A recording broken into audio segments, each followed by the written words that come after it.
Здравейте и добре дошли в канала. Днес ще си говорим за зимата през средновековието. Зимата тогава е била истинско изпитание.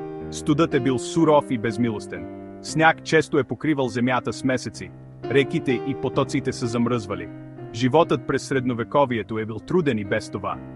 Зимата е носела свои собствени предизвикателства, с които хората е трябвало да се справят. Хората от средновековието не са имали лукса, на който ние се радваме днес.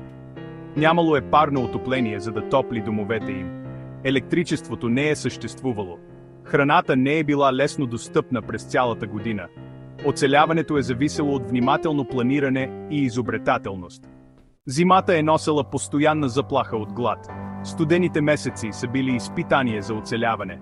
Земята е била замръзнала, което е правило земеделието невъзможно. Никакви култури не са можели да растат в тези условия. Хората са разчитали на храната, която са съхранили през топлите месеци. Складовете са били пълни с провизии, събрани през лятото и есента. Зърното е било основна част от диетата им.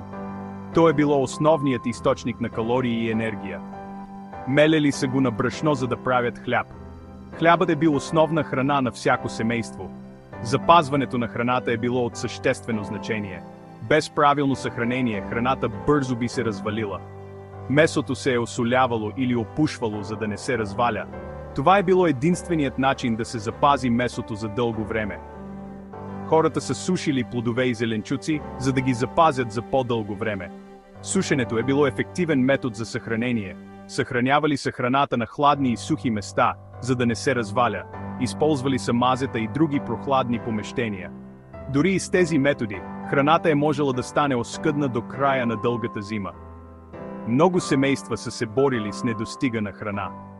Да се стоплиш е била постоянна борба с природата. През зимата, когато температурите падат драстично, хората са се изправили пред сурови условия.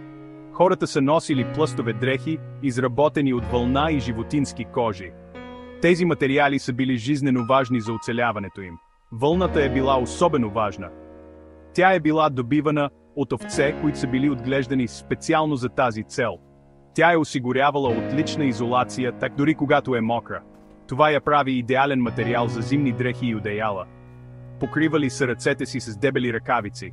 Ръкавиците са били изработени от вълна или кожа, за да предпазват от студа.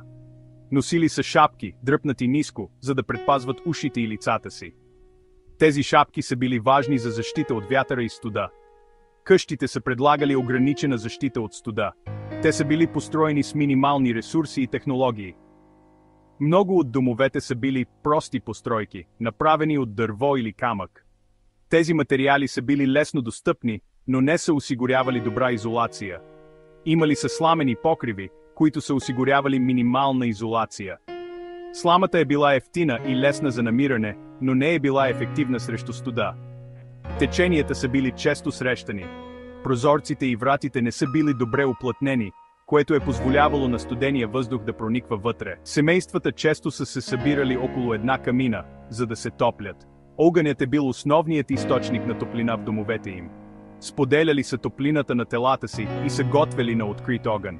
Това е било не само начин за приготвяне на храна, но и за създаване на усещане за общност и сигурност. Зимата е била време на трудности, но е била и време за празнуване.